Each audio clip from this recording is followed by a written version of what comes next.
So here is another little video from me, Madeleine Edgar, the author of the Marvellous Movement Feldenkrais books, which you can find on my website, marvellousmovement.com. So now we're going to do something that you can do again easily sitting in a car, plane or train.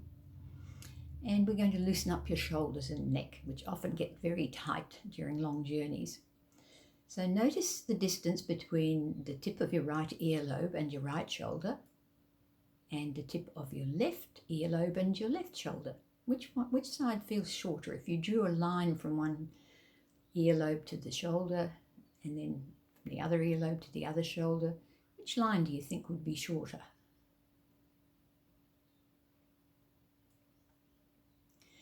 And then slowly raise your shoulders up and notice again which ear comes closer to which shoulder. And then very slowly lower them down. Don't drop them quickly. And do that a few times. And as you do it, notice, does one shoulder tend to go up first or faster than the other?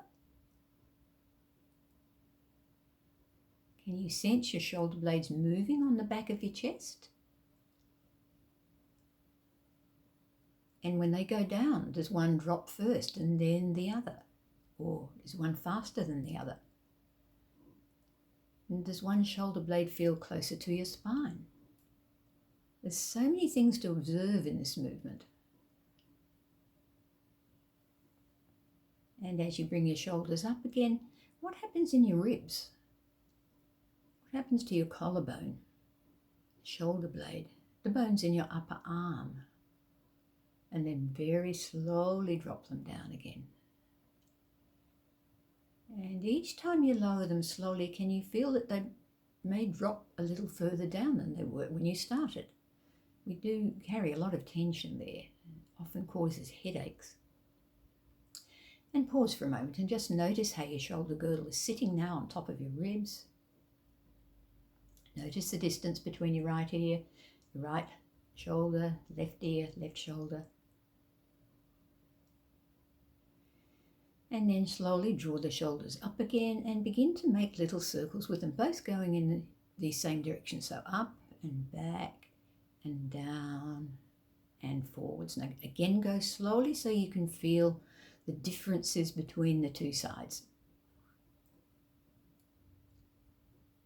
And again, are the circles round or oblong? Do they jump somewhere? Do you hear noises? I hear a few creaks out of mine.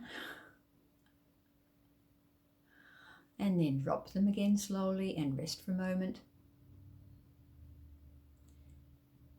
And then begin again to lift the shoulders and now make anti-clockwise circles with them both going in the same direction. So the shoulders come up, forwards, down and back. And again, close your eyes maybe and go inside and notice the differences. You don't have to do big movement. Just notice the differences between the two shoulders. And then rest again for a moment. Give your brain time to take in this information so it can use it in your daily life. And then begin to take the shoulders in opposite directions. So one goes clockwise and one goes anti-clockwise. And begin to sense now how that involves more of your whole self. There's something happening in the spine and the ribs. Does your head want to move in a certain direction?